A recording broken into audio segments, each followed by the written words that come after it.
Hi, എല്ലാവരും ആദ്യമായിട്ടാണ് എൻ്റെ ചാനൽ കാണുന്നതെങ്കിൽ എല്ലാവരും ഒന്ന് സബ്സ്ക്രൈബ് ചെയ്യുക, ബെൽ ബട്ടൺ അമർത്തുക, ലൈക്ക് ചെയ്യുക, ഷെയർ ചെയ്യുക, കമൻറ്റ് ചെയ്യുക. അപ്പോൾ നമുക്ക് എല്ലാവർക്കും good morning. Welcome back to my YouTube channel. എല്ലാവർക്കും ഒരു ശുഭദിനം ആശംസിക്കുന്നു. ഇന്ന് നമുക്കൊരു മീൻ കറി വെക്കാം. കുറച്ച് ചാളയുണ്ട്, മത്തി എന്ന് പറയും. പിന്നെ അതിൻ്റെ കൂടെ ഒരു ഇത്രയുമുള്ളൊരു നെയ്മീൻ അല്ലേ, നെയ്മീനെ വേറെ എന്താ പറയുക, നെയ്മീൻ എന്ന് പറയും. പിന്നെ വേറെ എന്തോ ഒരു പേരും കൂടി പറയുന്നുണ്ട്, എനിക്കറിയില്ല.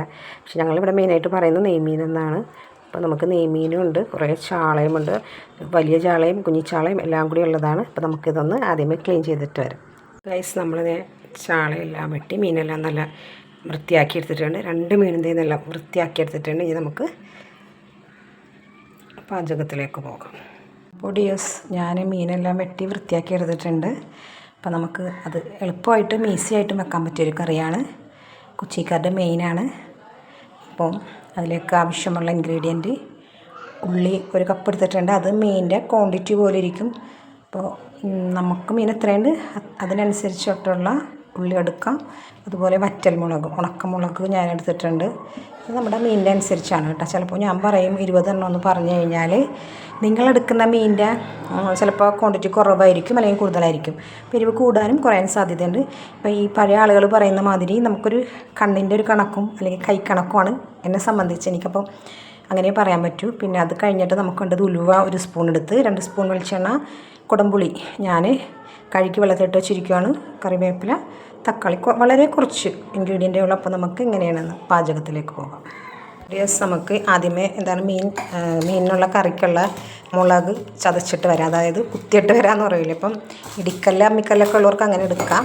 അല്ലാതെ ഉള്ളവർക്കാണെങ്കിൽ ഇതിങ്ങനെ ആദ്യമേ മുളകൊന്ന് ചതച്ചിട്ട് ബാക്കി ഉള്ളിയും കൂടി ഇടാം. ഓക്കെ, അതേ മുളക് ഇങ്ങനെ ചതച്ചെടുത്ത് വന്നിട്ടുണ്ട്. ഇനിയിപ്പോൾ അതിലേക്ക് നമുക്ക് എടുത്ത് വെച്ചിരിക്കുന്ന ഉള്ളി ഇട്ടിട്ടൊന്ന് ചതച്ചിട്ട് വരാം. ഉള്ളി മുളകൊക്കെ അത് ഇങ്ങനെ ചതച്ചെടുക്കണം. കണ്ടോ, ഇങ്ങനെ ക്രഷ് ചെയ്തെടുത്തിട്ടുണ്ട്. നമുക്ക് കുക്കിങ്ങിലേക്ക് പോകാം.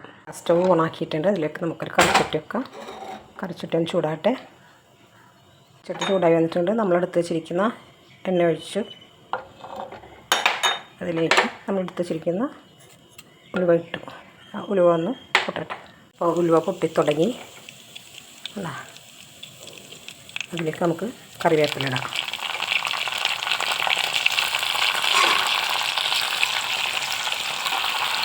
അതിലേക്ക് നമുക്ക് നമ്മൾ ചതച്ച് വെച്ചിരിക്കുന്ന ഉള്ളിയും മുളകും ഇടാം. എന്നിട്ട് നല്ലപോലെ നമുക്ക് വഴറ്റി കൊടുക്കും. ചുമ്മാ തന്നെ നമുക്ക് കുറച്ച് ഉപ്പിടാം, കല്ലുപ്പ് ഇട്ട് ഞാൻ വഴറ്റി കൊടുക്കാം. പിന്നെ പച്ചമണമൊക്കെ ഒന്ന് മാറി എണ്ണ തെളിഞ്ഞ് വരട്ടെ. ഇതൊരുവിധം വാടി വന്നിട്ടുണ്ട്, കാണാൻ പറ്റുന്നുണ്ട്. കണ്ടോ, എണ്ണയൊക്കെ തെളിഞ്ഞ് വരുന്നുണ്ട്. ഇതിലേക്ക് നമുക്ക് ഈ സമയത്ത് തക്കാളി എടുത്ത് വെച്ചിരിക്കുന്ന തക്കാളി ഇട്ട് കൊടുക്കാം. ചെറിയ തക്കാളി തന്നെ 2 തക്കാളി എടുത്ത് വലുതായി വേണം മതി കേട്ടോ. ഉച്ചക്കാരുടെ മെയിൻ കറിയാണ്, എല്ലാവരും ചെയ്ത് നോക്കണം, അഭിപ്രായങ്ങൾ അറിയിക്കണം. അപ്പോൾ ഈ തക്കാളി ഇട്ട് 2 മിനിറ്റ് നമുക്കതൊന്ന് വഴറ്റി കൊടുക്കണം. നന്നായിട്ട് വഴന്ന് വന്നിട്ടുണ്ട്. ഇതിലേക്ക് നമ്മൾ എടുത്ത് വെച്ചിരിക്കുന്ന പുളി ഞാൻ കഴുകി വെച്ചിരിക്കണം, അതിൻ്റെ കുറച്ച് വെള്ളം നമ്മൾ ഇട്ട് കൊടുക്കാം. പിന്നെ ഞാൻ മിക്സി ജാറ് കഴുകിയിട്ട് കുറച്ച് വെള്ളം കൂടി വെച്ചിട്ടുണ്ട്. അപ്പം നമുക്ക് മീൻ വേകാനുള്ള വെള്ളം ആവശ്യത്തിന് വെച്ച് കൊടുക്കാം.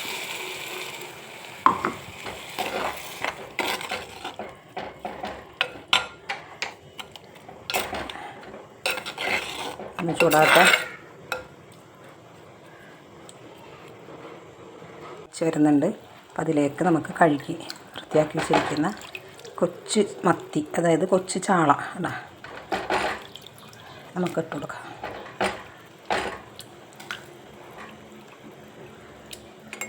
ഇതൊന്നെല്ലാം യോജിപ്പിച്ച് കൊടുക്കുക.